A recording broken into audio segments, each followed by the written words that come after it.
Cinsi həyatda passivlik və təşəbbüsdən qaçma ilə müşahidə olunan tibbi vəziyyətlər. 1. Hipoaktiv cinsi istək pozuntusu. Təsviri cinsi arzunun azalması və ya olmamasıdır. Səbəbləri hormonal dəyişikliklər, psixoloji faktorlar, dərmanlar və münasibət problemləridir. 2. Depressiya və təlaş pozuntuları. Depressiv şəxslərdə libido və təşəbbüs azalır.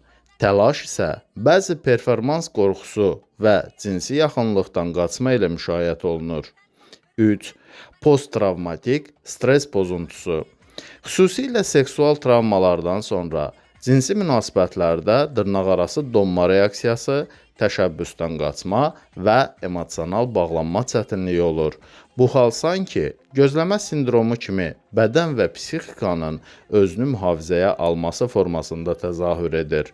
4. Endokrin pozuntular. 5. Dərmanlara bağlı cinsi disfunksiya.